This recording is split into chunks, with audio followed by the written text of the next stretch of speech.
Dad, are you sure you know what you're doing? Peace, everybody. Welcome to the AV Experience Podcast. I am your host, Alvando Vincent. Yeah, well, last time Also I known checked, I'm as still AV. hot, real hot. Okay, here we go. So, today we have two in-house guests and one caller. Today is going to be a female's time to shine. Go ahead and introduce yourself, starting to my left. Hi, everybody. I'm Sarah Atkinson. I'm very, very excited to be here today. Okay. And I'm Sonia Vincent. I'm the wife of AV. Okay. And caller. Good morning, everyone. I am Anna Jones, and living outside of Atlanta, so I couldn't be there in person, but I'm glad to be a part of this discussion. Thank you, everybody, for coming through. And so let's go ahead and get this party started. We are going to talk about how to build, what it takes to build a strong family and community, and by the women. Your opinions on what it takes to build a strong family and community through your roles as a female, financial responsibilities, and all that good stuff. So to start out, let me just ask the question. What, in your opinion, makes a strong family? That's a good question. I guess I would say communication, trust, strong leadership. Strong leadership. Okay. I was going to say the same thing. Communication is basically the main key. Communication.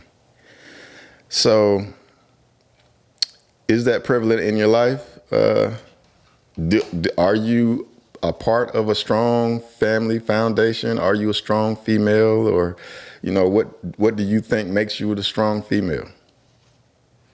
Self-awareness, understanding who I am as a person, what my strengths are, what my flaws are, things that I need to work on so that I can build in those areas so that I can be a better leader in the capacity that I need to. Okay. So you think as a female, you are a leader? Yeah, you have to be. Okay. Y'all agree with that? I think to a certain extent, yes. I had to learn early on. I was married young. Day after I turned 18, I got married. And I definitely can say, we'll both say that now, of course, that we weren't ready. We did it due to circumstances of him being newly in the military. So for us to be together, we got married and I moved to Fort Benning, Georgia. But basically, in terms of, definitely I wanted to agree with everyone there as far as communication. That was key. I did not know how to communicate. I was the one. Luckily, my husband was always ready to jump in and say, okay, no, we're going to talk about this. Because right off the bat, every month, I was ready for a divorce, just off of simple things. And he was the one encouraging, no, we're going to talk about this. Ain't no leaving. We married. We're together. This is us. Okay. And this is what we're going to discuss. So anyway, I had to learn how to be the woman I was meant to be in terms of, and he encouraged that. He motivated me to do that just in so many different ways. So we eventually, through all of that, communication and his support and me learning how to be strong and learning how to be aware of my worthiness, we built a strong team. And that's what I wanted to say in terms of, how do you start that strong foundation is you're a team. And so you had to learn to be a team player, basically. I did. At 18, it was very much about me. And he came in with certain expectations. I had expectations. And we had to bring those expectations together and understand that as individuals, we're not going to always agree or be the same person. Okay.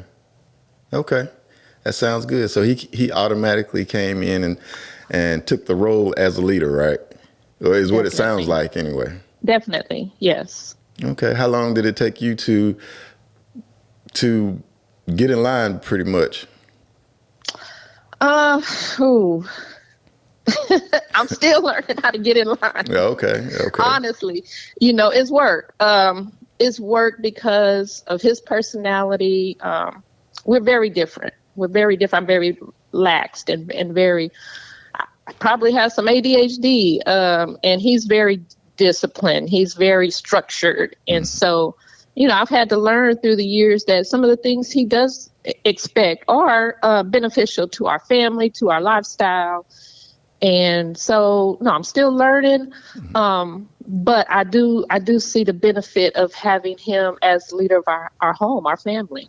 Okay. But, all right. but there's a but. Well, where's the but? There was a but. Because he also allows me, he comes to me to help lead and help make those decisions. It ain't just him making those decisions and as a leader, like my word is this. Right. No, he takes a different approach.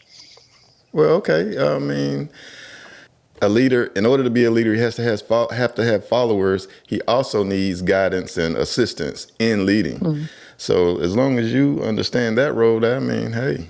So Anna, let me understand this correctly. Even though he comes to you, even though I come to you, there's no 50-50. It's not a 50-50 relationship, is it?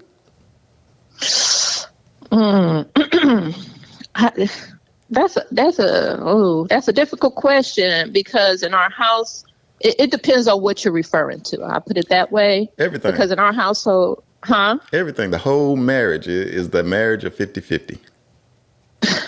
It's not. Sometimes it's 80-20. Sometimes it's 40-60. Okay.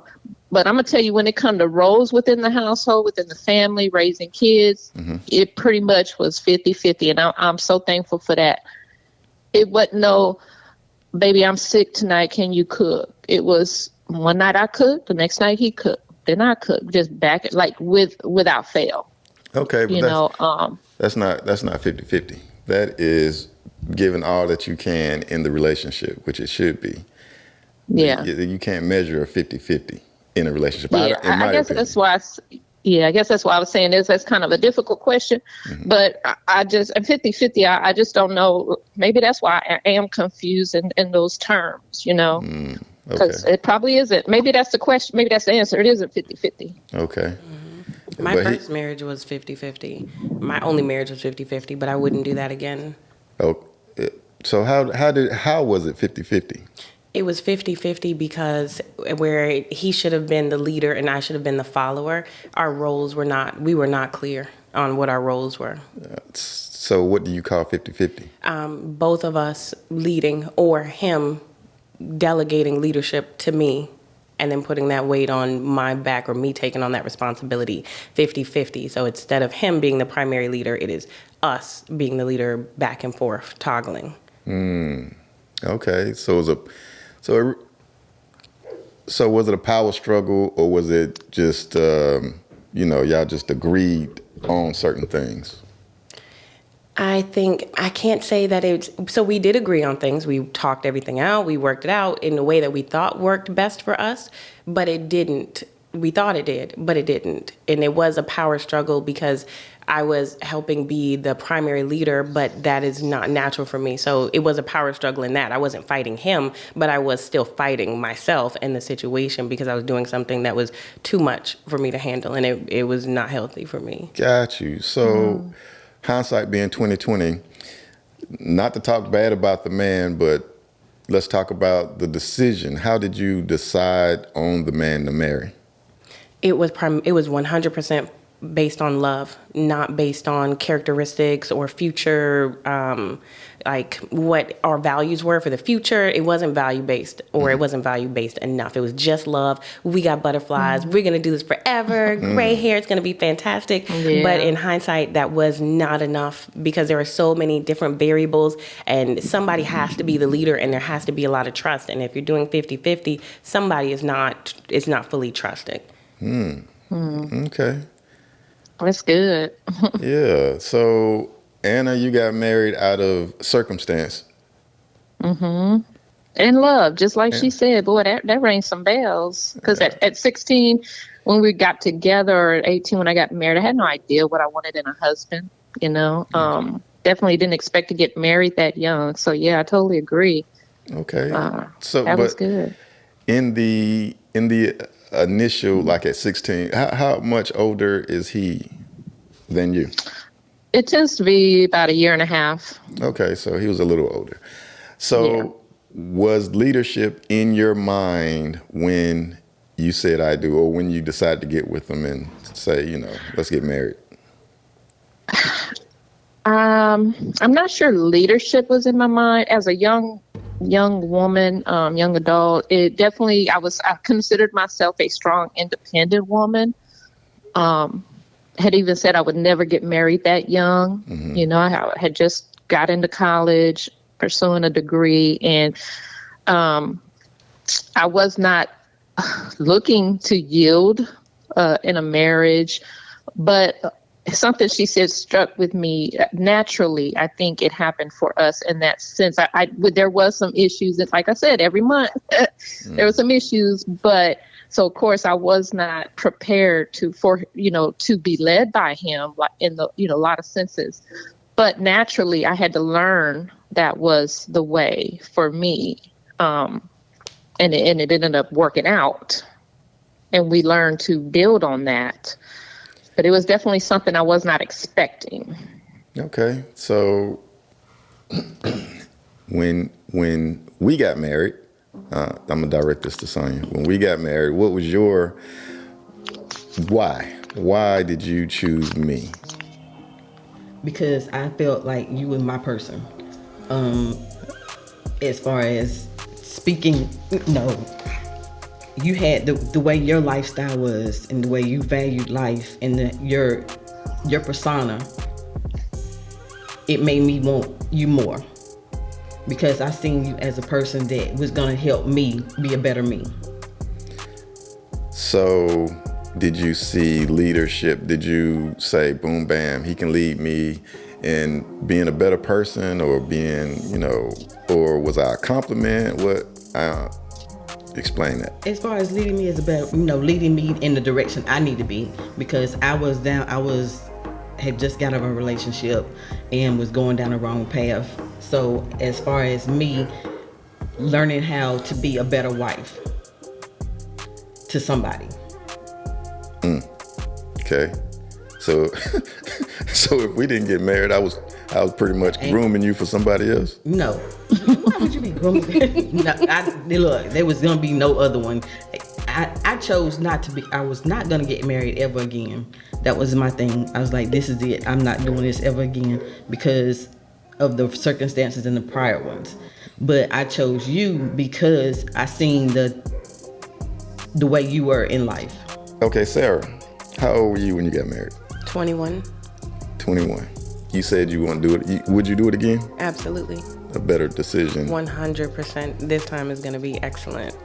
Okay. All right. Why do you say that? Because I'm different. And how?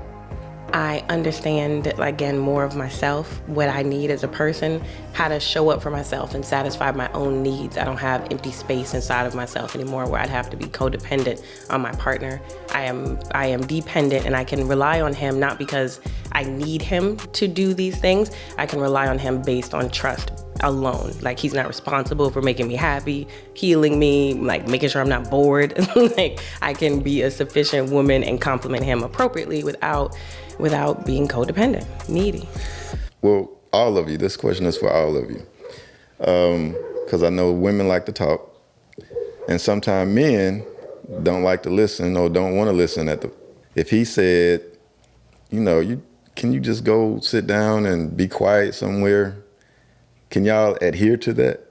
Yes, I just feel like respect is super important. So while I would do that for him, all you really need to tell me is, hey, Sarah, I need some space. Okay. Mm-hmm. Mm-hmm. It's the delivery. Mm-hmm. Delivery. Why if you understand how he said it, and why does it matter how it's delivered? Because words matter, and respect, just like Sarah said, respect is key. And respect is key in terms of leadership. Like, you have to earn that respect, and as long as you have to give it as well. You can't just expect the respect. So yeah, them words would sting. If I heard something like that coming out my husband's mouth. Now if he's telling me in other words that he needs space, he needs time alone, that's fine. I can do that. I can give that.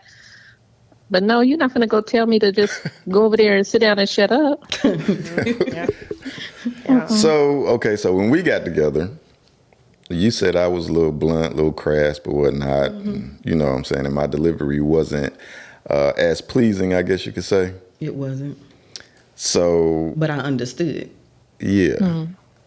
So, you know, and especially being military and your husband being military, and I don't know him, and I don't know how he talks that way. You know, I don't know how he talks, but being military, it's pretty direct and pretty much concrete. So you mean to tell me his delivery at all times was to your liking? Oh, of course not. No. So whenever he told you something, you kind of got back at him or something? Definitely. And I would say I had to learn, like Sonia said, she knows. Like, he's very direct. He's very blunt as well. I had to learn to read between that and sometimes take out my feelings, but I've always expressed them and said the same thing. You know, those words are hurtful, or the way you come across was hurtful. But again, communication, you got to be able to communicate that and discuss it and not react. Okay. And I think it's how you respond to him as well. It's about knowing his intention when he's talking to you. Do you know that this man loves you? Do you know that he is taking care of you? Do you know he's showing up for you? You know he's not trying to hurt your feelings. He's not trying to offend you. That is really important. But I do think also saying, hey, the way that you spoke to me earlier, it made me feel dismissed. It made me feel like you didn't matter, or like I didn't matter in that moment. I don't know if we can change that, but this is how I felt about it. What do you think about this? And then maybe he'll say, oh, I didn't mean to make you feel dismissed. Or maybe he'll say, that's just, what I said. I said what I said. But as a partnership, you have to come to a common ground. Yeah, okay. I can understand that. Right? As a leader, a real strong leader, I feel like can adjust to his audience, right? Because you're not going to be leading the same people, and you can't lead the same way. You need to be able to adjust to the circumstances that you're in and the situation that's going to be most fitting. If you're the coach of this team, sometimes adjustments are made so that you can win the game, not to your detriment, but if it doesn't hurt you and it makes the relationship stronger, then why not do that? Okay, I can understand that. Was that you? I mean, did he come off? Did y'all yell and scream and fight and fuss and all that stuff? Was that a common factor? No, our relationship was actually incredible. Okay. I did not make a mistake. My mistake in getting married was not talking about our values. We started dating when I was 16, and everything was amazing. The way he spoke to me was perfect. Everything was awesome. I thought we were sweethearts for life. It wasn't until when he started getting to a bad place, parenthood, grown-ups, being adults, out the house, that's when it started going left. Okay. So you filed for divorce?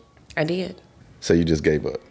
Absolutely not. I fought out of the 7 years we were married, I spent 6 of the years chasing, begging, trying. So he didn't want to be married. He didn't want the responsibility. He wasn't ready. He wanted to, kind of, but he didn't understand what marriage meant or what would be required of him for us to be successful.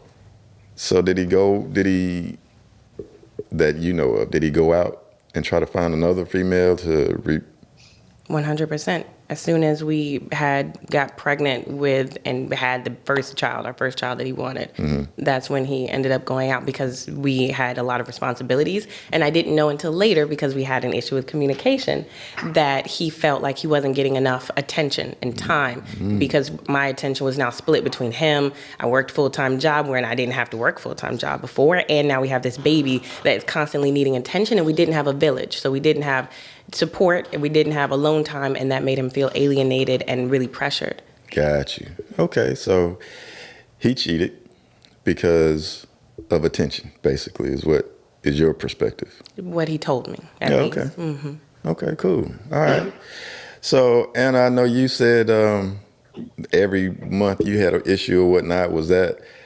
Did infidelity play a part? Probably to some extent, I would say yes, because we got married in June, and I'm sorry, January. Wow. Uh-oh. And I didn't really get to Fort Benning until I would say May, I believe it was. And so there was a lapse there. And, when I got there, there was a lot of, before I got there was a lot of insecurity in terms of, what are you doing? You're going out. I'm here going to school, working. There was some mistrust, because even while we were dating as young teenagers, I had found out he had cheated. So already built on a foundation of mistrust, being young, and found out he actually had a girlfriend that he loved when he met me. And so that was there.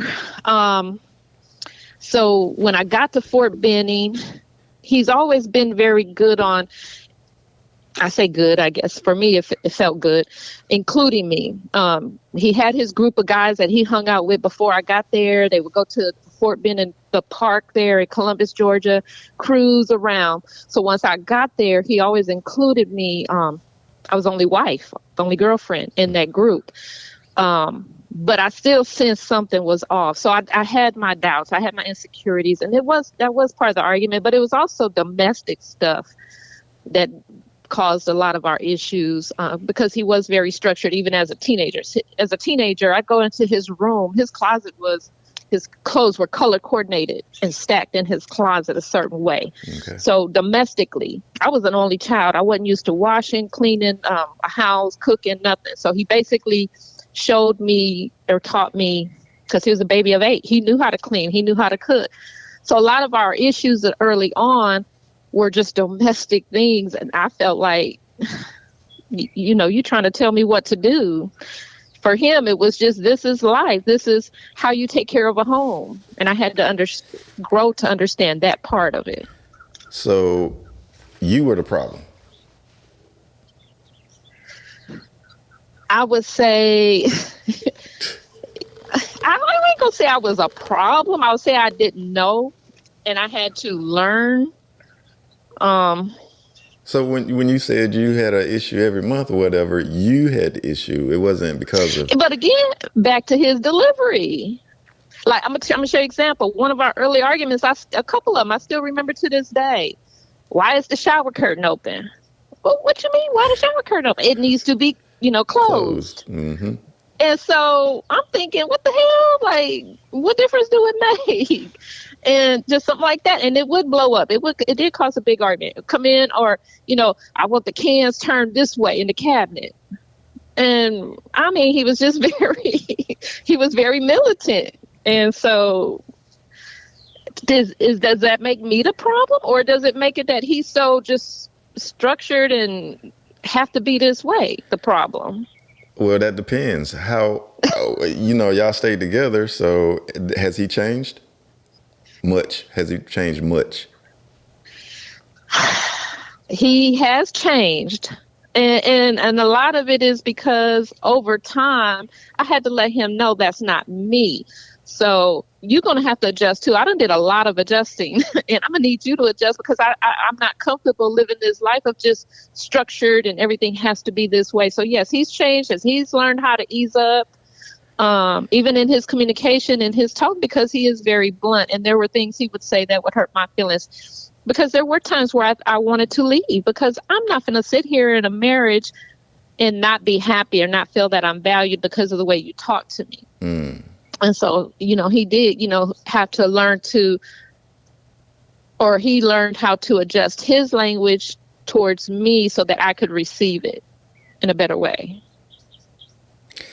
And that goes with my husband also. He has mellowed out a whole lot from when we first started dating to marriage into the 15 years that we've been married. So I think he changed a little bit for me, because he did see that my feelings were into play too, because it wasn't just him anymore. It's two of us. Yeah. Mm-hmm. I don't know if that was a good thing, because, whenever people change, and it goes for male and female, whenever people change, they kind of lose themselves or lose a piece of themselves. And, The lines get blurred when you don't know if it's a good change or a good piece of yourself that changed or a bad piece, something that really needed to be changed. I know I definitely felt like I lost a piece of myself by trying to adjust to how he liked things. Even to this day, trying to remember, walk in a room. Did I leave something? Did I do something wrong? Because he to the point where you clean the kitchen if you don't take the knobs off the stove. That ain't cleaning the kitchen. And that's very detailed for a person like me. Again, I have ADHD, so I have to work very hard to remember these type of things. That yes, it is important because we got a 10-year-old stove that still looks brand new because of that. We got a microwave that still looks 10 years old because we clean it every night. So the things he does methodically were good for our family, our home. But it is hard for me to maintain that on a constant daily basis. Are you religious? Are you a religious person? Yes. Okay, so you were introduced to the structure or the military way of saying it, the chain of command. God, man, woman, child, that structure. Mm-hmm. Did you have a problem with that, or did that play a part in you choosing to get married?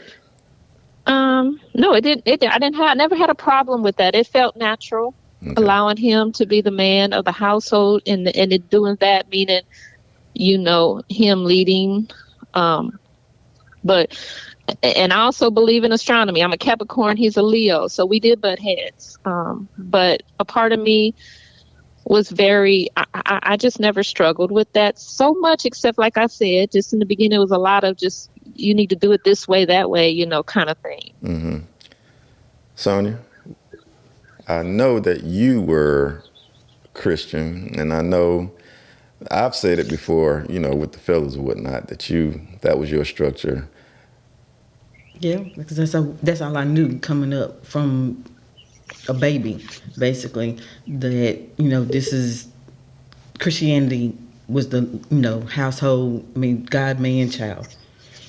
God, man, woman, child. Yeah. Mm-hmm. And, that's how my parents are, and they still are. And that's the way I was taught. So that's all I knew. Mm-hmm. Sarah? Well, repeat the question that you want me to answer, because I'm still thinking about the answer to the question you asked prior to about losing yourself. So go answer that. We'll get you. We'll ride right into it. Yeah. Okay, so for that, I lost all of myself. I lost all of myself. That was why I ended up getting a divorce, because I didn't have anything left. And it's because I spent so much time literally focused on changing the entire time, trying to hit a moving target. Does he want this? Oh, okay, I can be that. Oh, he wants that. I can be that. And just constantly just adjusting, shape-shifting, pretending to see if this would be enough for him to like me, to notice me, to give me the attention that I'm trying to pour into him, which was self-sabotage, because there's not enough of something you can give to someone. If they're not already valuing this thing or grateful, just because you double down, it's not going to make them become magically grateful or to value that thing. So I was shattered and stripped by the end. But you did it. He didn't ask you to do it. Exactly. And that was the worst, most hurtful part for me at the end, when I had to look back and be accountable to say, this whole time I've been devastated, but literally I suffered and I didn't have to. I caused that. And it's like, what the hell? Why would I do that to myself? Why would I do that? That was, from a male perspective, that would have been a good thing. A good thing, yeah. If you were willing to cater to your man that much, to lose yourself, eventually it would have turned bad, because, if you change for somebody else, there's no way in the world that you could continue that charade for years and years and years. I don't think anymore. I tried, and that is what strips you more. When you do something that is against everything of who you are as a person, you constantly demolish your own self-worth, your own self-confidence, your own self-identity. You do this to yourself by doing that. Why would you do something like that? I can't even. It's like, okay, in translation, that would be like you were actually thirsty, desperate to be loved or accepted. Yeah, I had abandonment issues. I wanted to be accepted. And religion, I have to say religion and love were the two reasons that I stuck in it for as long as I did was, for one, I thought that if you, let's say you love somebody, it's supposed to be unconditional. Right? We're married. Yes. This is supposed to be until the end of all time. And so if there's something I can do, then I'm going to do it because I told you I would be here and I'm not about to back out on you. We're in it. And then they say that in Christianity, you get married and it's for a lifetime. And so this is what God wants me to do. I want this man. He said he wanted me. We got these kids together. I've already envisioned it. We're going to be together until we get old. We got swings to buy. Okay. Right? Okay. Wow. Okay. So I have a question for Sarah. Hey, Anna. So, hey, I'm sorry, I don't want to take over, but Go ahead. did you ever express to him how you were feeling during that time? Like, what was his reaction if you did?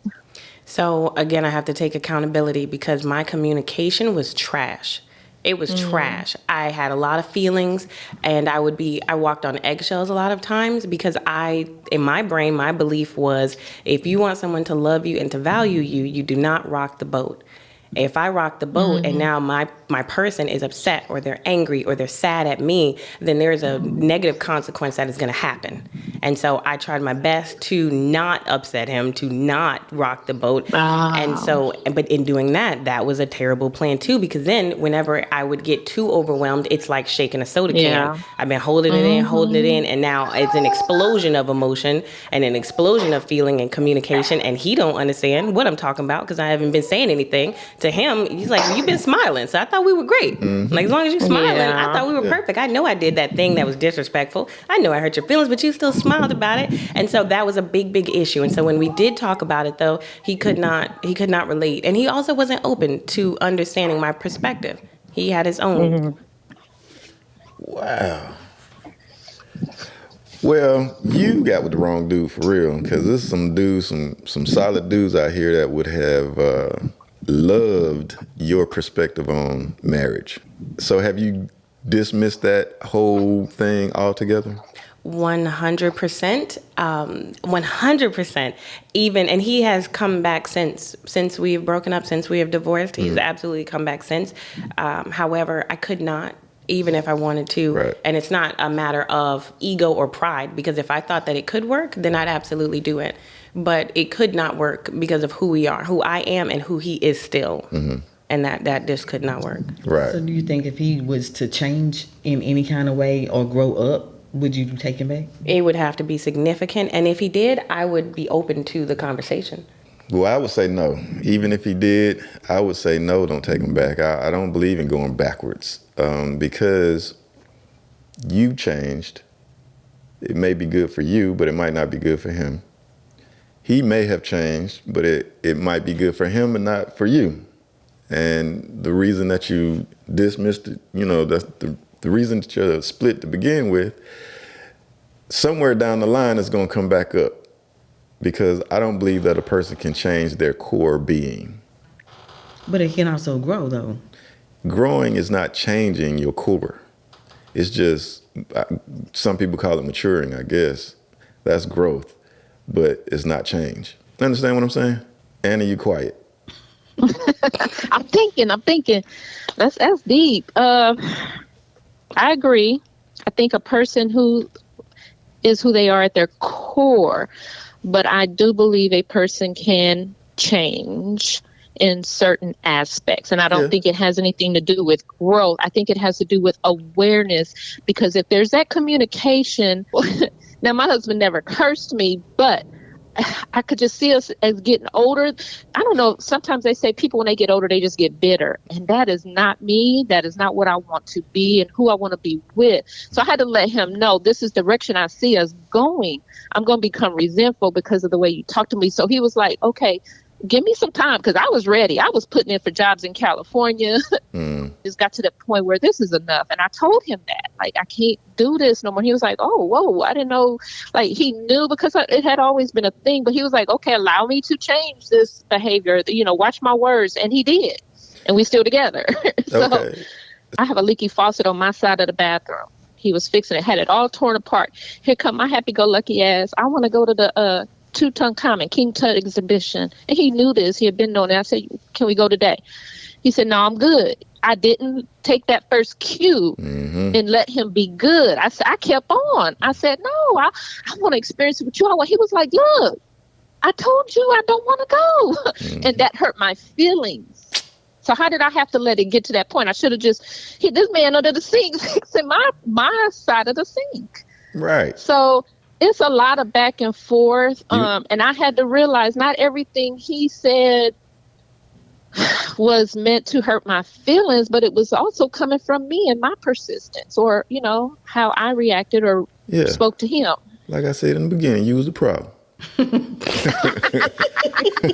I said I was a Capricorn. I'm hard-headed, so no. And it did hurt my feelings, but finally, and I think it's like what she said and Sarah said in terms of you have to get to a point where you don't need that person to make you happy. And my husband is very big on that. How old are you? I'm 56. And you got married at 17, you said? 18. Day after I turned 18.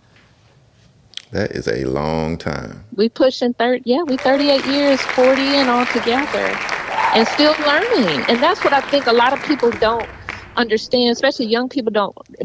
Marriage is work. It's constant work. Yes. We may make it look good. I tell my kids all the time because they say they're looking for what we have. Nieces, nephews, they say they look at us as the heroes of the family. And I'm like, it takes work. Be ready to put in work if that's what you want. But we didn't get here just happy-go-lucky. It's a second job. A second job. If you got a first one. Yeah. It's a job.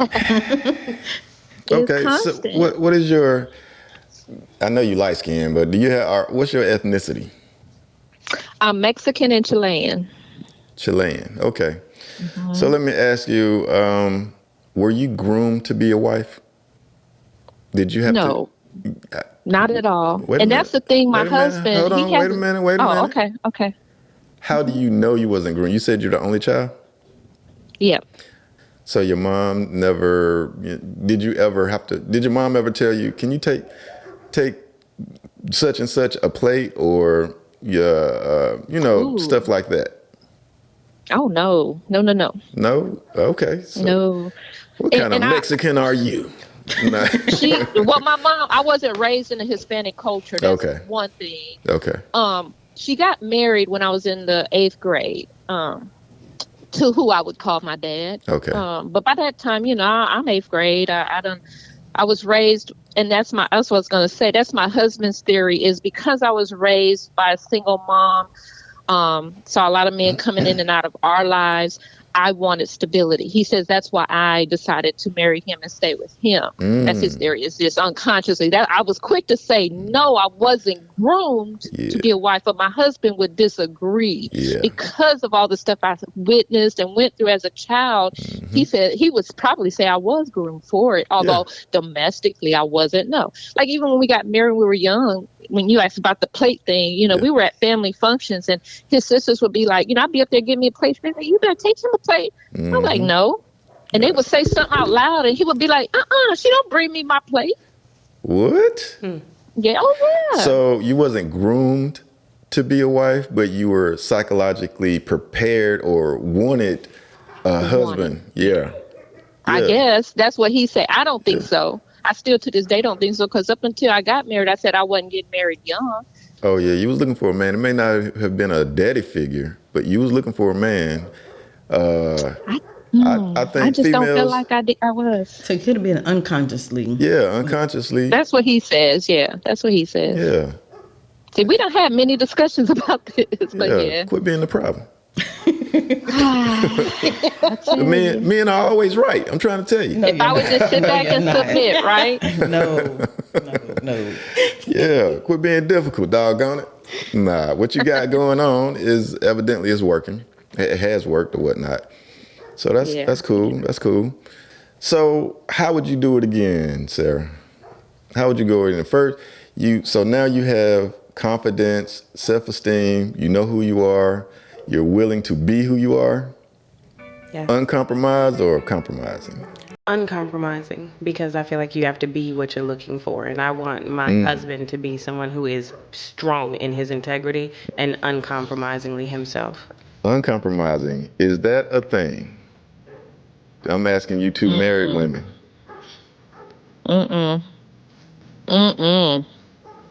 I do not believe so. Okay. I think you have to be compromising because, I mean, I want you to be the same way I am. I want you to compliment me as much as I compliment you. I want you to help me. You the decision maker. The final decision. We talk to each other about certain things, about, life. But I want to have a thought too. I want to have Right. a say in So- that. So I don't know. So compromising, let's say not indecision, let's say compromising yourself. Like say you're used to going out, or you used to dress in a certain way. You used to dress in a certain way, Sarah. What if your man doesn't like the way you dress? I would change it. That's compromise. But I don't mean compromise. I mean in values, like integrity, your morals, what you stand on. I don't mean uncompromising in our relationship. It is about compromise. I want you to be comfortable. I want you to be happy. I want you to be sure that I'm comfortable and happy. But if you tell me that you come into this and you're a man of your word, and now I'm putting pressure on you for some reason to like break that, I don't want you to break that. You told me you have a high level of integrity. I want you to be that to your core, stand on that. Because as a leader, you're gonna have obstacles, and even if I'm here, I want to be able to know that I can trust your leadership, even if it's something that I may not understand. Right? I need to be able to lean on you, and I need to know your morals are what you say they are. Well, that's not on you. That's on him. Right, but I want to be the same in myself as far as my morals and my character, because how can I expect that from you if I'm not providing that? You still stick to your guns, Anna, about uncompromising on that part, or compromising on that part? On morals and integrity, Yeah, that's a blanket because morals vary. They can vary. yeah. Definitely, I do. Honestly, I have to say I do. I do believe you have to compromise on all aspects because, like you said, people are who they are at their core, and if you love that person, you have to allow them to be who they are, but not if it's detrimental. My husband has never been detrimental to me, to our family, and who he is. It's never hurt our family. But I just have to, even in his words, when they hurt me, I have to remember he is who he is. And I have to allow him to be who he is while still telling him who I am and reminding him I'm not you. And that's key. We have to just remember, we're not the same person. We grew up so differently. But I do believe in all aspects there's compromise. I just don't know of any aspects of where if he tell me we finna go do a drive-by, hell, we finna go do a drive-by. Okay. I don't know of any situation where I would say that's a deal breaker. But I also don't believe in that forever after, happily forever after. Okay. The fairy tale. I constantly tell, I never believed this was forever. Never. Because it takes work, it takes being happy. And if I'm ever not happy, I'm let you know. And I'm going to start applying for jobs in California. Unhappy for an extended period of time. That's my thing. Not for a moment. Yeah. No. For an extended period of time, you cannot live unhappy. Right. And that was key. Yeah, that was key to me at that time. Got you. Okay, we're gonna take a break right now. Anna, are you gonna stay with us, or you got something else to do? Sure, I can stay. I got a 4-generation household, so everybody done started waking up. I don't have to move around. But no, I'm good. Okay, I'm gonna take a short maybe a 60-second break, and I'll be right back, okay? Daddy, you sure you know what you're doing? Thank y'all for tuning in to the AV Experience Podcast. I am your host, Alvando Benson, also known as AV. And we're talking to the women today. Stay tuned in. I'll be right back. It's your wedding day. You're in the moment, and you're shining brighter than the sun.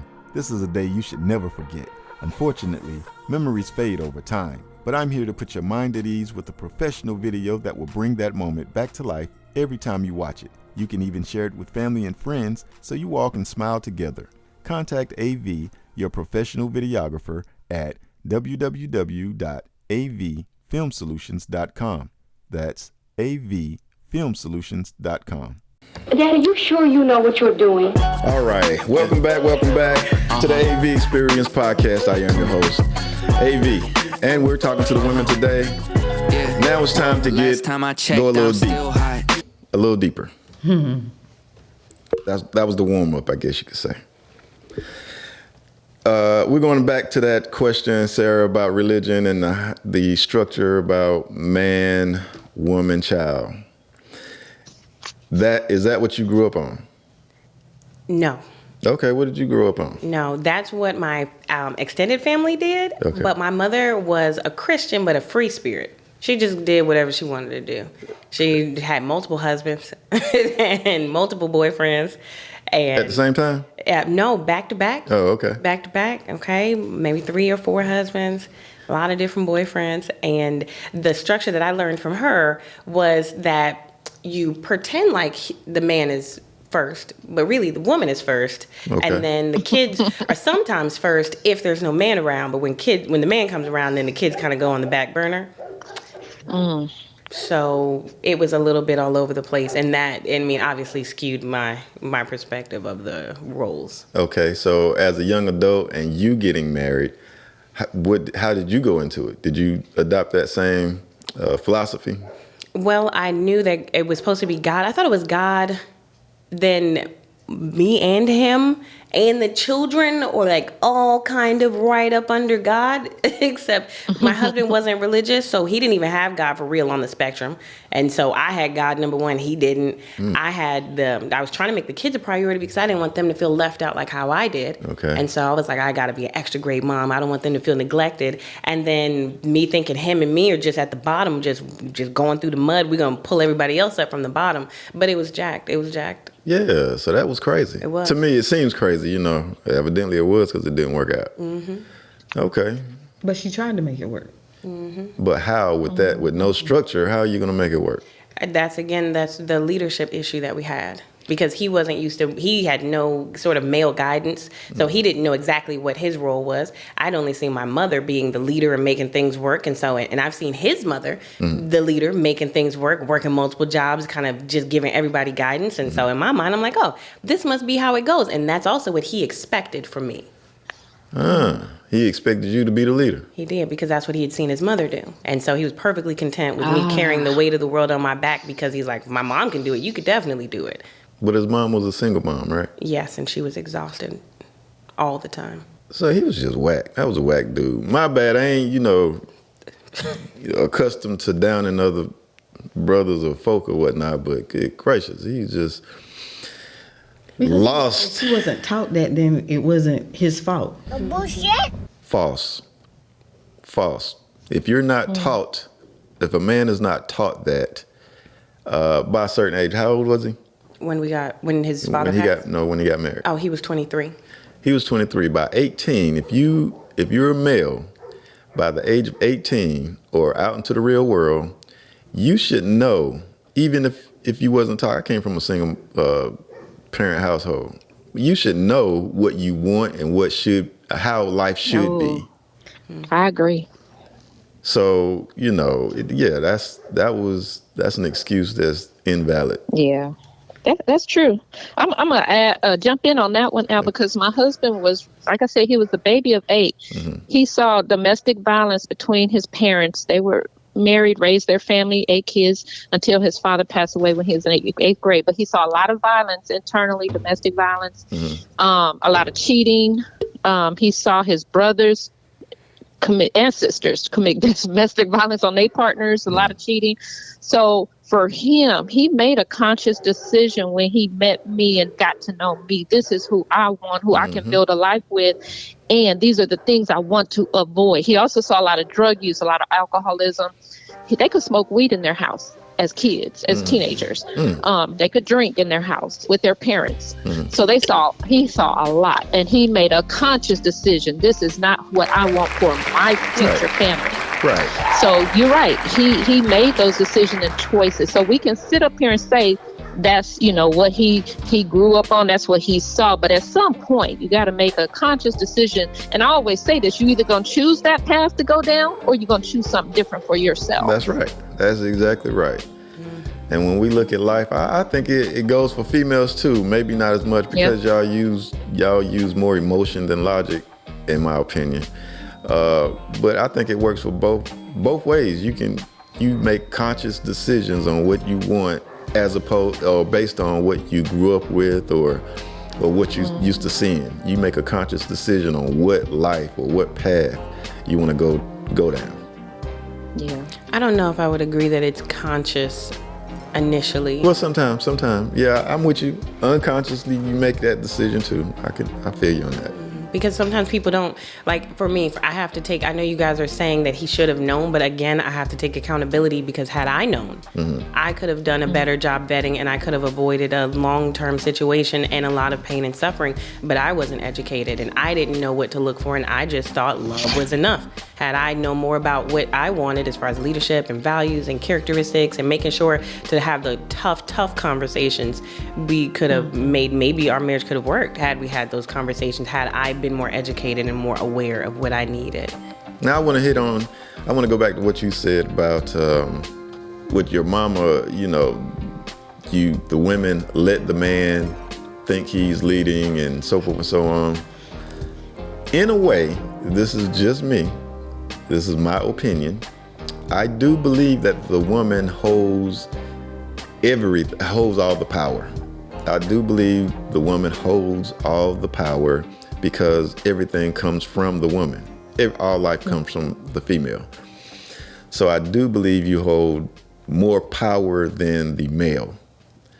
I also think at the same time that if you are not conscious of this power, then it's up to the man to bring you around or to lead, basically. Even though you're the most powerful piece on the chessboard, it's still the king that, the game is over without the king. That's how I look at it. Agreed. I would agree. Agreed. I think that the wife is there to amplify the husband and amplify his dreams and goals and purpose. However, the reciprocation comes when he pours back into her to help her be her highest potential. Okay. Okay, yeah. I'm with that. What do you ask for? What makes and I know you don't like your feelings being hurt by your husband the way he talked to you. I understand that. Me neither. Yeah, okay, I understand that.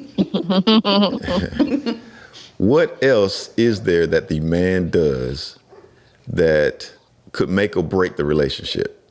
Not considering me. Well, that's your feelings. That's okay. Not considering you. What do you mean? I think that wise leaders are open to receiving counsel, whether they accept it and execute it or not. Counsel by who? By me, your partner, the one that's supposed to support you as we do this lifelong journey together. It doesn't mean you have to take what I say, but I do want to know that you're hearing me. And if I don't feel heard over 20, 30, 40 years, is it really us building this together? It doesn't mean you have to take it, but I do want to be a part of the conversation. I do Right. That's understood. That's understood. Let me ask you this, another thing, all three of you. When you're upset with your husband, you're upset, but he's not upset. And say he wants sex. Do you hold out? Do you use that as a bargaining chip? No, not anymore. But the communication is still important because if I respect him, I think to respect a person, honest communication is always important. So we can still do it, but I can't have sex with you and not be honest with you because then I feel like I'm disrespecting you because there's something going on here that maybe you would have chose to do something different. Maybe you want to talk about things first. Maybe you want to do whatever. But if I don't tell you how I feel or where I stand, then you can't do anything. And now I'm just sitting on harboring feelings. And then later when we talk about it, he will more than likely be like, why didn't you say something? That's way too much talking. Is it? At that time, that's way too much talking. That kind of kills the mood. That kind of kills the vibe. You want to talk about your... Oh, not at that time. No. The conversation still has to be had. But in the moment, I don't know. That's tough. It depends on what's going on. It's not leverage, but I don't know how, if it's something small, like I didn't close the shower curtain, yeah, we can still have sex. That's really a non-factor. If we're talking about how we're going to raise our children and we can't get on the same page, or one of our parents is sick and we're trying to figure out whether or not they come into our house because it's a hospice time, you don't want them to come. I do, and we kind of clash. We're trying to figure things out. I think we could still attempt to have sex, but I don't think it would be the way that it would normally be because we have things on our mind. Okay, so you'll fake it. All right. Yes. Yeah. Yeah. If correct me if I'm wrong, if females are emotional at the time of relations, you pretty much fake it. For him, yeah, absolutely. For him. Yeah. So you wait a minute now. Did you go out of your marriage? No. So what do you mean for him? I would fake it for him. Yeah. Why not? Why wouldn't I do that for my husband? You would fake enjoying sex with your husband for him? Yes, because as his wife, I feel like we have duties, and duties aren't always things that necessarily make you super happy.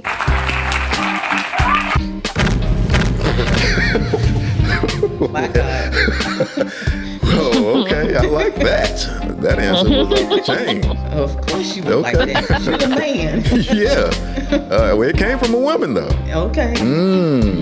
All right, y'all quiet. What's happening?